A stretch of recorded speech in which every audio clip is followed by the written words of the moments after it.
ஸ்ரீமதே ராமானுஜாய நமஹ. சென்ற உபன்யாசத்திலே ஆழ்வார் அருளிச் செய்த 4 திவ்ய பிரபந்தங்களினுடைய சாரத்தை அனுபவித்தோம். ஒவ்வொரு திவ்ய பிரபந்தத்திலும் ஆழ்வாருக்கு ஒரு நிலை ஓடிற்று. அந்த நிலையானது பரதாழ்வானுக்கும் ஓடிற்று என்பதையும் அனுபவித்தோம். இப்பொழுது திருவாய்மொழியில் ஒவ்வொரு பத்துத்தோறும் என்ன அர்த்தம் சொல்லப்படுகின்றது என்பதை அனுபவிக்கலாம். திருவாய்மொழி 1000 பாசுரங்கள் கொண்டது. 1000 பாசுரங்களை 10 10ஆக பிரிப்பார்கள். ஒவ்வொரு பத்திலும் 100 பாசுரங்கள் உள்ளன. 10 10ஆக 1000 பாசுரங்கள் பிரிக்கப்படுகின்றன. இந்த திருவாய்மொழியில ஒவ்வொரு 10க்கும் அர்த்தம் என்ன என்றது பல ஆச்சாரியர்கள் பல்வேறாக அருளி செய்கிறார்கள். சாரசங்கரகம் அப்படின்ற கிரந்தத்துல பிள்ளைலோகாச்சாரியர் ஒரு விதத்தை அருளி செய்கிறார். ஆச்சாரிய ஹிருதயம் அப்படின்ற கிரந்தத்துல அழகியவனான பெருமாள் நாயனார் ஒரு விதமாக அருளி செய்கிறார். நம்பிள்ளை தாம் அருளி செய்கிற ஈடு அப்படின்ற கிரந்தத்தில துவயத்தினுடைய அர்த்தமானது திருவாய்மொழியிலே பிரதிபாதிக்கப்படுகின்றது என்பதனை அருளி செய்கிறார். சாரசங்கரகம் அப்படின்னு ஒரு கிரந்தம் சொன்ன இல்லையா, அது பிள்ளைலோகாச்சாரியர் அருளி செய்த கிரந்தம். அதிலும் கூட துவயத்தினுடைய அர்த்தமானது திருவாய்மொழியில பிரதிபாதிக்கப்படுகின்றது அப்படின்றதுதான் பிள்ளைலோகாச்சாரியர் தெரிவிக்கிறார். ஆனா அங்க வேறொரு கிரமத்துல பிள்ளைலோகாச்சாரியர் அருளி செய்கிறார். இங்க நம்பிள்ளை மற்றொரு கிரமத்துல அருளி செய்கிறார். துவயத்துல 2 வாக்கியம் இருக்கு, பூர்வ வாக்கியம், உத்தர வாக்கியம். துவய மகா மந்திரம் அனைவரும் அறிந்ததாக தான் இருக்கும். ஸ்ரீமன் நாராயண சரணம் சரணம் பிரபத்தி அப்படின்னு முதல் வாக்கியமும், ஸ்ரீமதே நாராயணாய நமஹா என்று உத்தர வாக்கியம், பூர்வ வாக்கியம் உத்தர வாக்கியம் என்று துவயமானது அமைந்திருக்கின்றது. பூர்வ வாக்கியத்திலே பெரிய பிராட்டியாரை முன்னிட்டு கொண்டு எம்பெருமான் திருவடிகளை பற்றுகிறோம், உபாயமாக பற்றுகிறோம் என்று பூர்வ வாக்கியமானது தெரிவிக்கிறது. உத்தர வாக்கியமானது அந்த சேர்த்தியிலே கைங்கரியத்தை பிரார்த்திக்கிறது என்று அர்த்தம் 2 வாக்கியத்துக்கும். திருவாய்மொழிய துவயத்தினுடைய அர்த்தத்தை அமைக்கிறார் ஆழ்வார். ஆனா வித்கிரமமாக அமைக்கிறார், கிரமத்தை மாறாடி அர்த்தத்தை அமைக்கிறார். முதல் 3 பத்தாலே 1 2 3 முதல் 3 பத்தாலே துவயத்தினுடைய உத்தர வாக்கியத்தினுடைய அர்த்தத்தை அமைக்கிறார். அடுத்த 3 பத்தாலே 4 5 6 துவயத்தினுடைய பூர்வ வாக்கியத்தினுடைய அர்த்தத்தை விவரிக்கிறார். மீதமுள்ள 4 பத்துக்களாலே இந்த சரணாகதிக்கு சேர்ந்த அர்த்தங்கள் அவற்றை அருளி செய்கிறார் என்று நம்பிள்ளையானவர் 2ஆம் ஸ்ரீயஸ்பதிபடி என்ற இடத்திலே காட்டி அருளுகின்றார். துவயத்தினுடைய உத்தர வாக்கியத்தினுடைய அர்த்தத்தை முதலே அருளி செய்து பிறகு பூர்வ வாக்கியத்தினுடைய அர்த்தத்தை அருளி செய்கிறார். உத்தர வாக்கியத்துக்கு என்ன அர்த்தம் என்று பார்த்தோம். எம்பெருமான் திருவடிகளிலே, தாயாருடன் கூடின எம்பெருமான் திருவடிகளிலே கைங்கரியத்தை பிரார்த்திப்பது என்பதுதான் உத்தர வாக்கியத்தினுடைய அர்த்தம். பூர்வ வாக்கியத்தினுடைய அர்த்தம் சரணாகதி பண்ணுவது. ஏன் இந்த கிரமத்தை மாறாடி சொல்லணும்? ஒரு இடத்துல எப்படி இருக்கு, துவயம் எப்படி இருக்கு, முதல்ல சரணாகதி பண்ணணும், அதுக்கு பலனாக கைங்கரியத்தை பிரார்த்திக்கணும் அப்படின்னு துவயம் இருக்க. ஆழ்வாரியை இங்க மாற்றி அமைக்கிறார் என்றால் 2 தசைகள் உண்டு. ஒண்ணு அனுஷ்டான தசை, மற்றொன்று உபதேச தசை. அனுஷ்டான தசையில சாதனத்தை அனுஷ்டானம் பண்ணுவோம். சாதனத்தை அனுஷ்டானம் பண்ணினதுனால நமக்கு பலன் கிடைக்கும். அப்ப அனுஷ்டான தசையில எது முற்படும்? சாதனம் முற்படும், அதற்கு பிறகு பலன். ஆனால் உபதேச தசையில முதல்ல பலத்தை பத்தி உபதேசிப்பார்கள், அதற்கு பிறகு பலத்தில ஆசை வந்ததுன்னா அதுக்கப்புறம் சாதனத்தை தேடி நாம் இருக்க, அப்பொழுது ஆச்சாரியர்கள் சாதனத்தை பத்தி உபதேசிப்பார்கள். உதாரணத்துக்கு அருளி செய்வார்கள், ஜோதிஷ்டோமின ஸ்வர்க காமோ யஜேத அப்படின்னு இருக்கு. ஜோதிஷ்டோம யாகத்தை பண்ணா சொர்க்கமானது கிட்டும். ஜோதிஷ்டோம யாகத்தை பண்ணுதல் முதலிலே, அதற்கு பிறகுதான் சொர்க்கமாகிற பலன் கிட்டும். அப்ப முதலிலே சாதனம், அனுஷ்டான தசையில சாதனம், அதற்கு பிறகு பலன். ஆனால் ஜோதிஷ்டோம யாகத்தை பண்றோம்னா முதல்ல அதை பத்தி தெரிஞ்சுக்கணும் இல்லையா? உபதேசம் பண்ணாதான் அதை பத்தி தெரிஞ்சுக்க முடியும். உபதேச தசையில எடுத்த எடுப்புல ஜோதிஷ்டோம யாகத்தை பண்ணு அப்படின்னு சொன்னா யார் தான் பண்ண வர போறார்கள்? கஷ்டமான கடினமான யாகத்தை நான் ஏன் பண்ணணும் அப்படின்னு யாருமே பண்ண போறது கிடையாது. ஆக உபதேச தசையில என்ன பண்ணுவார்கள்னா, சொர்க்கமானது இப்படிப்பட்டதாக இருக்கும் என்று முதலிலே ஸ்வர்க்கத்தை பத்தி சொல்லி அதுல ஆசையை விளைவித்து, அதற்கு பிறகு கேட்கிறவனுக்கே ஆசை இருக்கும், அப்பேற்பட்ட சொர்க்கத்தை நான் எப்படி பிராபிக்கிறது, எப்படி நான் அடைவது என்று கேள்வி வர அப்பொழுது ஜோதிஷ்டோம சாதனத்தை உபதேசிப்பார்கள். அப்போ உபதேச தசையில முதல்ல பலத்தை பத்தின உபதேசம், அதற்கு பிறகு சாதனத்தை பத்தின உபதேசம் என்று இப்படி மாறாடி இருக்கிறதுனால துவயமகா மந்திரம் அனுஷ்டான தசையிலே இருக்கக்கூடியது. சரணாகதி பண்ணிட்டு அதற்கு உண்டான பலன். இங்க உபதேசம் பண்ற ஆழ்வார் என்ன பண்றாருன்னா, உபதேச தசையில முதல்ல பலத்தை பத்தி சொல்லிட்டு, கைங்கரியம் ஆகிற பலத்தை பத்தி சொல்லிட்டு, அதற்குண்டான உபாயத்தை மேல் 3 பத்துக்களாலே வெளியிடுகிறார் என்று கிரமமானது இங்க மாறாடி இருக்கு என்று தாற்பயம். ஆக இப்போ துவயத்தினுடைய அர்த்தமானது திருவாய்மொழியில் இப்படி சொல்லப்பட்டிருக்கு அப்படின்னு மேலெழுந்த வாரியா நம்மளை சாதித்த பிறகு ஒவ்வொரு பத்துக்கும் என்ன அர்த்தம் என்று நம்மளை மேலே விவரித்து அருளுகிறார். அதிலே முதல் பத்திலே எம்பெருமானுடைய பரத்வத்தை கண்ட ஆழ்வார் அந்த எம்பெருமானுடைய திருவடிகளிலே கைங்கரியம் தான் புருஷார்த்தம் ஆத்மாவுக்கு என்று நிர்ணயம் செய்கிறார். ஆத்மா இருக்கு, புருஷார்த்தம்னா என்ன? புருஷைகி அர்த்ததேதி புருஷார்த்தம், புருஷர்களாலே விரும்பப்படுவது புருஷார்த்தம். இந்த லோகத்துல உள்ளவர்களை கேட்டா அவங்களுக்கு என்ன வேணும்னு கேட்டா என்ன சொல்லுவார்கள்? எனக்கு பெரிய பங்களா வேணும், பெரிய கார் வேணும், நல்ல பதவி வேணும். இதெல்லாம் தான் அவர்களுக்கு புருஷார்த்தமாக இருக்கும். ஆனா இது அஜ்ஞானம் இருக்கிறபடினால் அவர்களுக்கு இந்த மாதிரி ஒரு ஆசை, இது ஒரு புருஷார்த்தமாக அவர்கள் நினைக்கிறார்கள். ஞானம் பிறந்தது என்றால் திருமாலை அப்படின்ற திவ்ய பிரபந்தத்தினுடைய வியாக்கியானத்திலே பெரியவாச்சான் பிள்ளை அருளி செய்கிறார். ஒரு ஆத்மா பசுவினுடைய உடம்பு எடுத்துக்கிறது. தன்னை பசு அப்படின்னு நினைக்குமா? அதுக்கு என்ன தோணும்? எனக்கு என்ன வேணும் அப்படின்னா அதுக்கு என்ன தோணும்? புல்லு வேணும் அப்படின்னு தோணும். ஒரு ஆத்மா கீட்டம் புழுவினுடைய உடல் எடுத்துக்கொள்றது. என்ன வேணும் அப்படின்னு தோணும் அதுக்கு?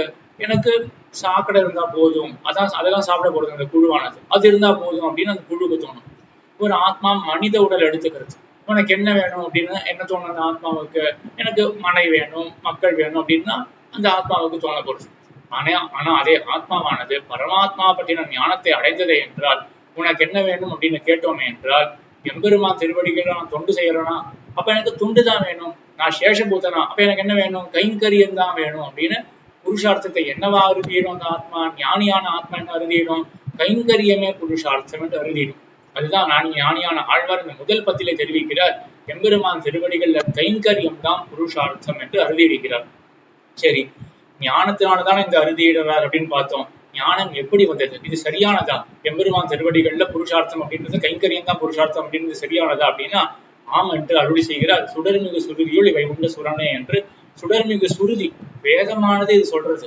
பரமாத்மா சேஷி, ஆத்மாக்கள்லாம் சேஷபூதர்கள். ஆகையினால் பரமாத்மா திருவடிகள்ல தொண்டு செய்யறதுதான் ஆத்மாவுக்கு புருஷார்த்தம் என்று வேதமாகிற பிரமாணத்திலே நிலைநாட்டப்பட்டிருக்கின்றது என்று பிரமாணத்தை வெளியிடுகிறார் முதல் பத்திலே. ஆக இந்த எம்பெருமானுடைய திருவடிகள்ல கைங்கரியம் அதுதான் புருஷார்த்தம் அப்படின்னு சொன்னார். எம்பெருமான்னா என்ன? தெய்வம், பரதேவம், பரதேவதை, பராத்பரனாக இருக்கக்கூடிய ஒரு பரபிரம்மம் தத்துவம். அது என்ன தேவதை, அது என்ன தத்துவம் அது என்று சந்தேகம் எழ அந்த தத்துவமானது ஸ்ரீமன் நாராயணனே என்று இந்த முதல் பத்தியில் அருளி செய்கிறார். பண்புகள் நாரணன் திண்கடல் சேரே, திருவுடை அடிகள் தம் நலங்கடல் வணங்கி செல்வ நாரணன் என்று இப்படிப்பட்ட பாசுரங்கள்லாம் இந்த முதல் பத்தில வருது. அதாவது என்ன தாற்பயம் அப்படின்னா, நம்ம ஸ்ரீபாஷத்துல பார்த்துட்டு இருக்கோம் இல்லையா, பிரம்ம ஜிக்ஞாசா அப்படின்னு வந்துட்டு இருக்கு. இப்ப பிரம்மம் அப்படின்னு ஒண்ணு தோன்றது. இது ஒரு பெரிய மகத்தான தத்துவம் ஒண்ணு இருக்கு அப்படின்னு தோன்றது. பரமாத்மா ஒருத்தன் இருக்கான் அப்படின்னு தோன்றது. அவன் திருவடிகள்ல தொண்டு செய்யணும் அப்படின்றது மட்டும் தோன்றது. பரமாத்மா திருவடிகள்ல கைங்கரியம் பண்றது புருஷார்த்தம். சரி, இந்த பரமாத்மா யாரு எக்ஸாக்டா, விசிஷ்டிய யாரு அப்படின்னு தெரிஞ்சுக்கிறதுக்கு முற்படும் பொழுது என்ன தேவதை, இந்திரனா சந்திரனா அப்படின்னு பார்த்தா அவன் ஸ்ரீமன் நாராயணன் அப்படின்றதையும் ஆழ்வார் இந்த முதல் பத்திலே வெளியிடுகிறார். பண்புகள் நாரணன் அப்படின்னு முதல்ல சொல்றார்.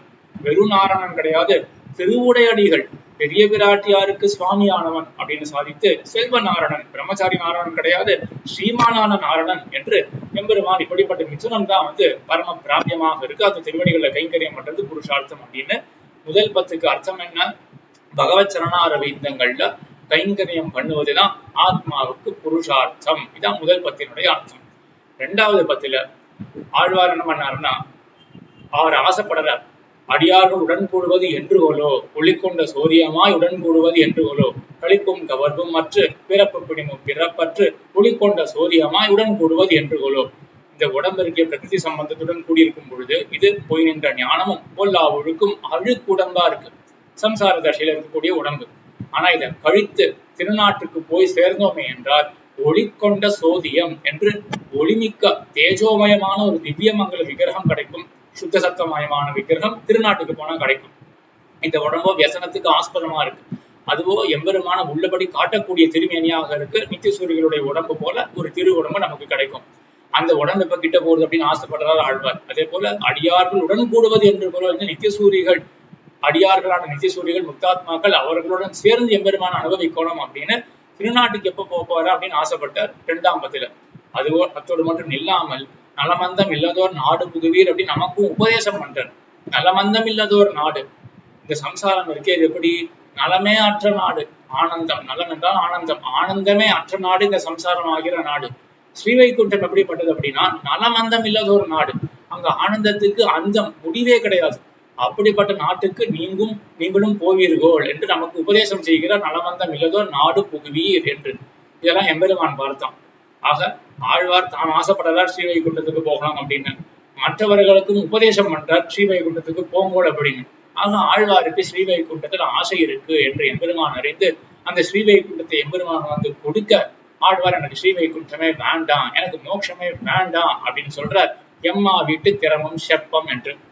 எம்பெருமானே எனக்கு ஆசை இருக்கு அப்படின்ற காரணத்துக்காக எனக்கு நீ மோட்சத்தை கொடுக்கறதா இருந்தா என்றால் எனக்கு அது வேண்டாம். எம்மா வீட்டு திறமும் செப்பம், அதை பத்தியே பேச வேண்டாம், ஸ்ரீவைகுண்டத்தை பத்தி பேசவே வேண்டாம். பின்ன என்ன வேணும்?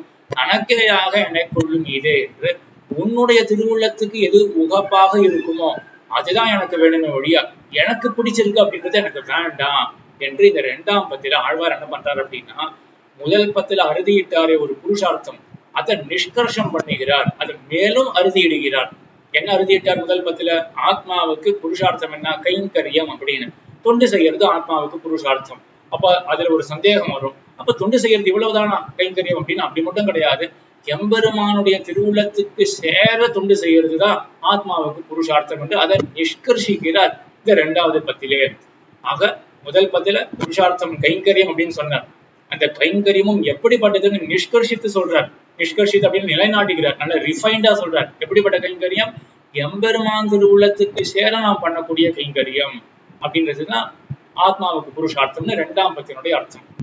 3ஆம் பத்திலே எம்பெருமான் ஆழ்வாருடைய ஆசைப்பட ஆழ்வாருக்கு கைங்கரியத்தை கொடுத்தான். திருவேங்கடமுடையானாக எழுந்தருளியிருக்கிற எம்பெருமான் ஒழுவில் காலமெல்லாம் உடனாய் மணி அப்படின்ற பதிகத்துல திருமலையப்பன் திருவடிகளை ஆழ்வார் கைங்கரியத்தை செய்தார். என்ன கைங்கரியம்? போழ்நல் ஒருவன் என்கோ பொருவில் சீர்க்கும் என்கோ என்று வாஞ்சிகமான அடிமையை எம்பெருமான் திருவடிகளில் ஆழ்வார் செய்தார். எம்பெருமான் அளவில மட்டும் நில்லாமல் அந்த கைங்கரியம் பாகவத பரியந்தமாக பயிலும் சுடரொளி மூர்த்தியை பங்கை அக்கண்ணனை பயிலையினியன பார்க்கடல் சேர்ந்த பரமனை என்று 3:7 அந்த பதிகத்திலே பாகவத பரியந்தமான ஒரு கைங்கரியத்தை ஆழ்வார் பெற்றார். ஆக 3ஆம் பத்துக்கு என்ன சாரம் என்றால், ஆழ்வார் கைங்கரியத்தை ஆசைப்பட எம்பெருமான் திருமலையப்பன் திருவேங்கடமுடையானந்தா கைங்கரியத்தை கொடுக்க வாச்சிகமான கைங்கரியத்தை எம்பெருமான் திருவடிகளிலே செய்தார். அது பாகவத பரியந்தமான கைங்கரியமாக ஆச்சது என்று 3ஆம் பத்தினுடைய சாரம். ஆக இந்த முதல் 3 பத்தாலே என்ன பார்க்கணும்? துவயத்தினுடைய உத்தரவாக்கியத்தை விவரிக்கிறார் அப்படின்னு தானே பார்க்கணும். உத்தரவாக்கியத்துக்கு என்ன அர்த்தம்? கைங்கரியம் தானே அர்த்தம். ஸ்ரீமதே நாராயணாய நமஹா அப்படின்றது பெரிய பிராட்டியாருடன் கூடியிருக்கிற எம்பெருமான் திருவடிகள்ல கைங்கரியம் பண்ண பெறுவேன் ஆக வேண்டும் அப்படின்ற பிரார்த்தனை கூட சேர்ந்து நமஹான் அப்படின்னு இருக்கு. அது கைங்கரியத்தில கடையா இருக்கிறது. கடையா இருக்கிறது அப்படின்னா அதுல இருக்கக்கூடிய குற்றத்தை போகிறது. என்ன குற்றம் கைங்கரியத்துல வந்து சேரும்? எனக்காக அப்படின்னு ஒரு ஆசை வரும் இல்லையா? எனக்காக அப்படின்ற ஆசை கூடாது. எம்பெருமானே அந்த கைங்கரியமும் உன்னுடைய திருவுள்ள உகப்புக்காக அப்படின்னு துவயத்தில் இருக்கக்கூடிய இந்த அர்த்தத்தை முதல் 3 பத்தால் அருளி செய்தார் ஆழ்வார். அடுத்தது 4ஆம் பத்து வந்தது. திருநாரணந்தாள் காலம் பெற சிந்தி தூய்மின் என்று தாம் புருஷார்த்தமாக அறுதியிட்ட கைங்கரியம் இருக்கு.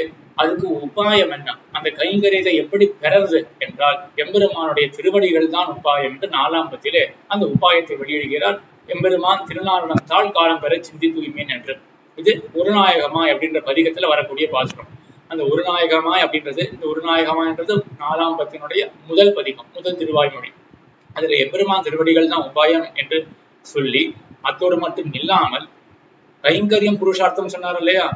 மற்றதெல்லாம் புருஷார்த்தம் கிடையாது அப்படின்றதையும் தள்ளறார் இந்த 4ஆம் பத்தில.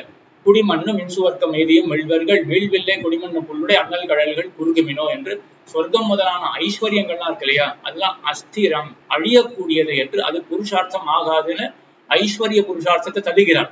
அதே போல எதிகள் இறப்பெண்ணும் ஞானிக்கும் அப்பயனிலையே செல்க நினைவதோர் வாசம் உண்டாம் பெண்ணும் வீடில்லை என்று கைவல்யத்தையும் தள்ளுகிறார். ஆக எம்பெருமான் திருவடிகளே புருஷார்த்தம், கைங்கரியமே புருஷார்த்தம், மற்றது புருஷார்த்தம் அல்ல என்றதை இந்த 4ஆம் பதிலே அறுதியிடுகிறார்.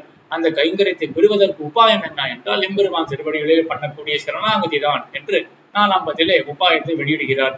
5ஆம் பதிலே ஆரணக்கு நின் பாதமே சரணாக தந்தொழிந்தாய் என்று எம்பெருமான் திருவடிகளை பற்றணுமா? அதான சரணாகதி. சரணாகதின்றது என்ன?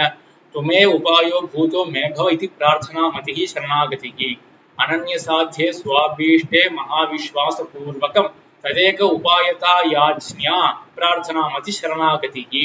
அனன்ய சாத்தியே ஸ்வாபீஷ்டே, தனக்கு அபீஷ்டமாக தனக்கு இச்சைக்கு விரும்பத்தக்க ஒரு பொருள் ஏதோ ஒன்று இருக்கு, அது அனன்ய சாத்தியமாக இருக்கு, மற்றொரு வழியால அதை சாதிக்க முடியாது.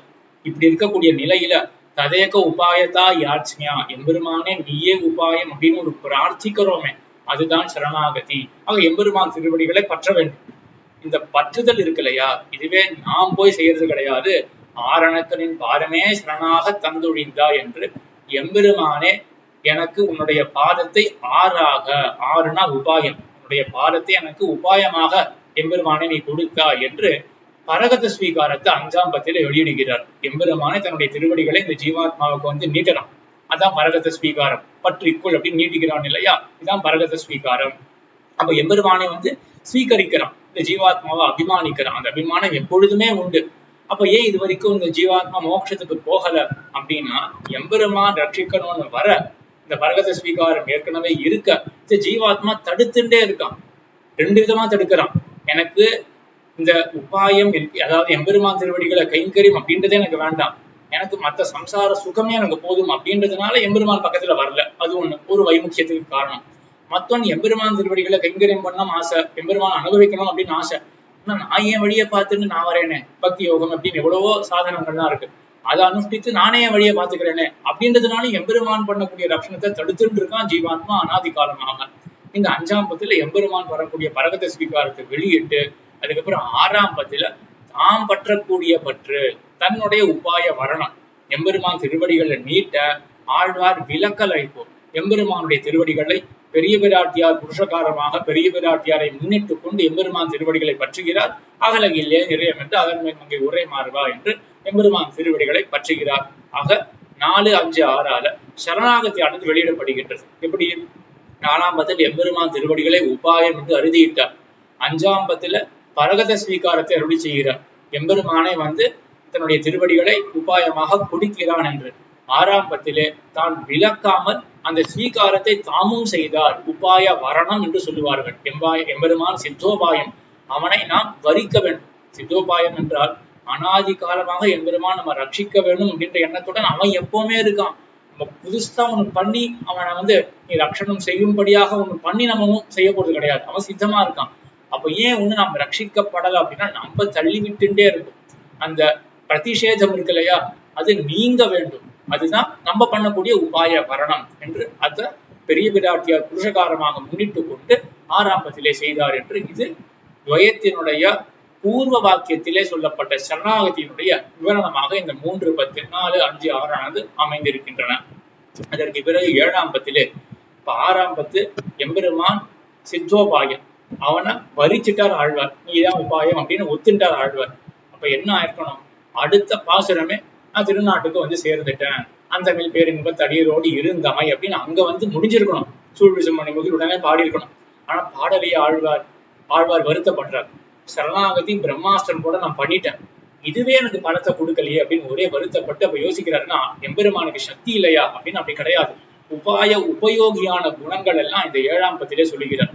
கடல் ஞானம் காக்கின்ற மின்னு நேமியினாய், அவனுக்கு மின்ன நேமி இருக்கு, சக்கரத்தாழ்வார் இருக்கார், அவனுக்கு பரிகரம் இருக்கு, இந்த லோகத்தெல்லாம் ரட்சிக்கக்கூடிய சக்தி பெற்றவன் எம்பெருமான். அப்படி இருந்தும் என்னுடைய பலமானது எனக்கு நான் கிட்டவில்லையே அப்படின்னு வருத்தப்படுறார் 7ஆம் பத்தில.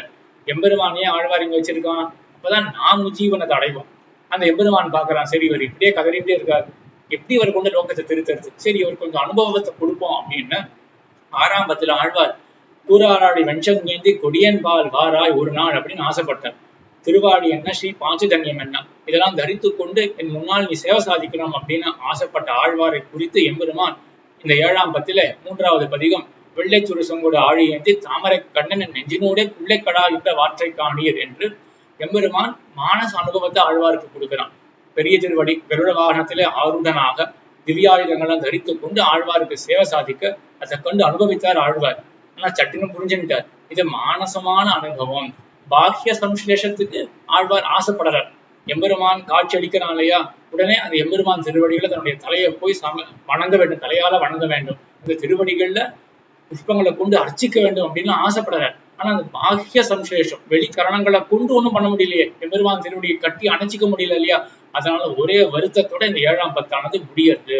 அவ 7ஆம் பத்துக்கு என்ன சாரம், 6ஆம் பத்துல பண்ணிய சரணாகதி பலிக்காமல் போக ஆழ்வார் வியசனப்பட்டு, இப்ப எம்பெருமானுக்கு என்ன பண்ண சரணாகத்துக்கு பலன் கொடுக்கறதுக்கு சக்தி இல்லையான அப்படின்னு அப்படி கிடையாது அப்படின்னு அவனுடைய உபாயத்துக்கு உபயோகியாக இருக்கக்கூடிய குணங்கள் எல்லாம் இந்த 7ஆம் பத்திலே சொல்லி அவன் ரட்சகத்துவ மகிமையெல்லாம் சொல்லி அதற்கு பிறகு எம்பெருமான் சற்றே கொஞ்சம் அனுபவம் கொடுக்க அந்த அனுபவமானது மானசமாகவே இருக்க பாக்கிய அனுபவத்தை ஆசைப்பட்ட ஆழ்வார் அது கிட்டாமையாலே வருத்தப்படுகிறார் அப்படின்றது 7ஆம் பத்தினுடைய சாரம்.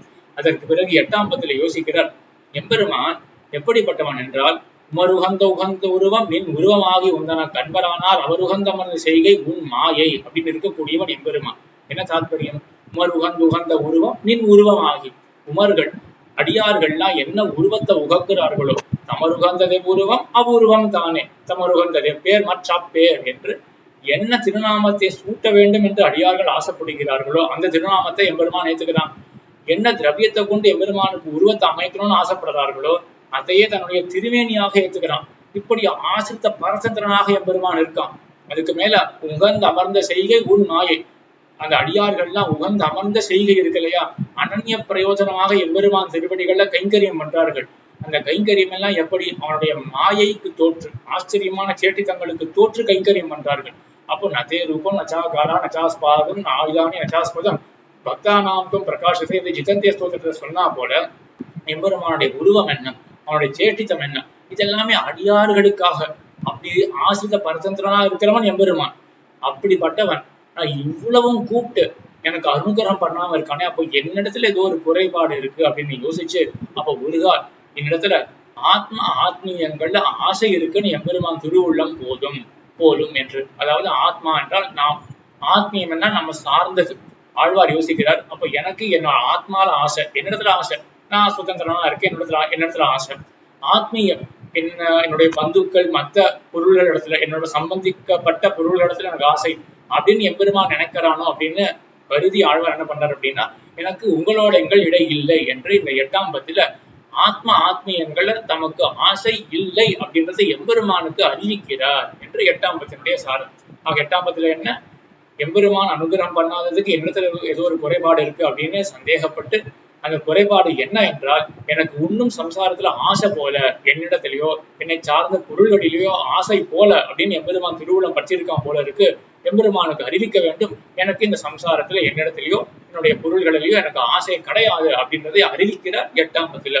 9ஆம் பத்துல எம்பெருமான் கேட்கிற ஆழ்வாரை பார்த்து, அழியர் ஏன் இப்படி கதறுகின்றீர், நான் நாராயணன் ஆச்சே. நாராயணன் என்ன, சகல வித பந்து, எல்லாருக்கும் எல்லா விதத்திலையும் ரட்சணத்தை பண்ணக்கூடிய நான் தேவன் இதை விடுவேனா என்று தன்னுடைய அந்த குணங்கள் ரட்சகத்துவத்தை காட்ட, அதே போல ஆழ்வார் நாளே அறியேன் எனக்குள்ளனா அப்படின்னு இந்த 9ஆம் பத்துல சங்க பண்றார். எனக்கு நானும் மீளா அடிமை பணி செய்ய புகுந்தேன், நித்திய கைங்கரியத்தை நான் எப்ப கிட்ட போறேன், நாளே அறியேன், எனக்கு எந்த நாளும் தெரியலையே அப்படின்னு வருத்தப்பட்ட ஆழ்வாருக்கு எம்பெருமான் ஒரு சீட் எழுதி கொடுக்கிறான். என்ன கொடுக்கிறான் அப்படின்னா, மரணமானால் வைகுந்தம் கொடுக்கும் பிரான். ஒரு அவதி, ஒரு எல்லை நிலை எம்பெருமான் ஸ்தாபிக்கிறான். ஆழ்வார் நாளில் அறியன் அப்படின்னு தான் அவஸ்தப்பட்டார், எனக்கு எந்த நாள்ல நான் நித்திய கைங்கரியம் பண்ண போறேன் அப்படின்னு தெரியலையே அப்படின்னு எம்பெருமான் ஒரு டைம் லிமிட் கொடுக்குறான். என்ன லிமிட் அப்படின்னா, அடுத்த ஜென்மம்ன்றது கிடையாது, தேவரி இருக்கு, மரணமானா வைகுந்தம் தான் அப்படின்னு எம்பெருமான் அந்த டைம் லிமிட்டை ஸ்பெசிஃபை பண்ண, அதை கண்டு சீலமெல்லையிலான் அடிமேல் அணிகோலனில் குருகோட்சண கோபன் அப்படின்னு எம்பெருமானுடைய அந்த சௌஷீலிய குணத்தை அனுபவிக்கிறார் 9ஆம் பத்திலே. ஆக 9ஆம் பத்திற்கு என்ன விஷயம், எம்பெருமான் தான் நாராயணன் சகலவித பந்து அப்படின்னு காட்டி கொடுக்க, அதே போல ஆழ்வாருக்கு இந்த காலத்துல மோட்சம் வரும் அப்படின்றதையும் எழுதி கொடுக்க, அதை கண்டு ஆழ்வார் எம்பெருமானுடைய அந்த சீல குணத்தை அனுபவிக்கிறார் 9ஆம் பத்திலே. 10ஆம் பத்திலே ஆழ்வார் தாம் ஆசைப்பட்டபடி அவாவற்று வீடு பெற்ற என்று கைங்கரியத்தை பிராபித்ததாக அருளி செய்து முடிக்கிறார். கைங்கரியத்தை பிராபிக்கும் பொழுதும் அரசியலாதி மார்க்கத்தின் வழியா செல்லணும். நமக்கெல்லாம் அரசியலாதி மார்க்கத்தின் வழியா போகும் பொழுது அமானவன் அப்படின்றவர்கள் நமக்கு ஆதிவாகிகர்கள் துணையாக வருவார்கள். ஆழ்வாருக்கு யாரு துணைனா வழித்துணையாக காலமேகத்தை கதியாகின்னு திருமோகூர் ஆத்தன் இருக்கான எம்பெருமான், அந்த எம்பெருமான் தான் வழித்துணை பெருமாளாக ஆழ்வாருக்கு துணையாக வர அர்த்திராதி மார்க்கம் வழியாக சென்று எம்பெருமானுக்கு நித்திய கைங்கரியம் செய்வதற்கு புகுந்தார். அந்த பேற்றை தாம் வெளியிடுகிறார் 10ஆம் பத்திலே என்று இப்படி 10 சாரமாக நம்மளே அருளி செய்தார். ஆக மறுபடியும் சங்கரமாக பார்த்தோம் என்றால் முதல் 10ல புருஷார்த்தம் என்ன, எம்பெருமான் திருவடிகளை கைங்கரியம் பண்றது புருஷார்த்தம் அப்படின்றது அறுதியிட்டார். 2ஆம் பத்திலே அதை நிஷ்கர்ஷம் செய்கிறார், ரிஃபைண்டா சொல்றார். அந்த கைங்கரியம் எப்படிப்பட்டது, அவனுடைய திருவுள்ள உகப்புக்காக செய்ய வேண்டியது அந்த கைங்கரியம் அப்படின்னு 2ஆம் பத்தில சொன்னார். 3ஆம் பத்தில எம்பெருமான் கைங்கரியத்தை கொடுத்ததை பத்தி சொன்னார். அந்த கைங்கரியமும் பாஜிக கைங்கரியமாக பண்ணார். பாகவத பரியந்த கைங்கரியம் அப்படின்றது 3ஆவது பத்தில அருளி செய்தார். 4ஆம் பத்தில அந்த கைங்கரியத்தை பெறுவதற்கு உபாயம் என்ன, எம்பெருமான் திருவடிகளை சரணாகதி தான் அப்படின்னு சொல்லி கூடவே சேர்ந்து கைவல்யமோ ஐஸ்வர்யமோ அந்த புருஷார்த்தம் கிடையாது அப்படின்றதையும் தள்ளிவிட்டார் 4ஆம் பத்தில. 5ஆம் பத்தில பரகத ஸ்வீகாரம், எம்பெருமானை தன்னுடைய திருவடிகளை உபாயமாக கொடுத்தான் என்பதை 5ஆம் பத்திலே அருளி செய்தார். 6ஆம் பத்திலே எம்பெருமான் திருவடிகளை நீட்ட வந்துனதடியன் மனம் புகுந்தாய் புகுந்த தற்பின் வணங்கும், எம்பெருமான் வந்துருவான், அதுக்கப்புறம் நாமும் ஸ்வீகாரம் பண்ணியாகணும் அப்படின்னு பெரிய பிராட்டியார் முன்னிட்டு கொண்டு தாம் ஸ்வீகரித்தபடியை 6ஆம் பத்திலே அருளி செய்தார். அதற்கு பிறகு 7ஆம் பத்திலே பலமானது கிட்டாமல் போக வியசனப்பட்டார். எம்பெருமானுடைய உபாயத்துக்கு உபயோகியாக இருக்கக்கூடிய குணங்கள் எல்லாம் பாடினார் 7ஆம் பத்திலே. 8ஆம் பத்திலே என்னிடத்துல ஏதோ ஒரு குறைபாடு இருக்கு அப்படின்னு நினைச்சு ஆழ்வார் அருளி செய்கிறார் எம்பெருமான் திறத்திலே. என்னிடத்துல ஆத்மீயங்களில் ஆசை அப்படின்றது கிடையாது அப்படின்னு 8ஆம் பத்திலே அருளி செய்தார். 9ஆம் பத்திலே எம்பெருமான் தன்னுடைய நாராயணத்துவம் சகலவித பந்துத்துவம் அப்படின்றத காட்டி கொடுக்க எம்பெருமானுடைய சீல குணத்தை அனுபவித்தார் 9ஆம் பத்திலே. 10ஆம் பத்திலே திருமோகூர் ஆத்தனை வழித்துணையாக கொண்டு அர்த்திராதி மார்க்கம் வழியாக சென்று கைங்கரியத்தை பிராபித்தபடியை அடைந்தபடியை அருளி செய்தார் 10ஆம் பத்திலே என்று இப்படி ஒவ்வொரு 10க்கு சங்கரகம். இது அப்படியே மனசிலே உருப்பொட்டுக்க வேண்டியது. அடியே இதை சொல்லி அமைக்கிறேன். ஆழ்வார் திருவடிகளே சரணம், எம்பெருமானார் திருவடிகளே சரணம், ஜீயர் திருவடிகளே சரணம்.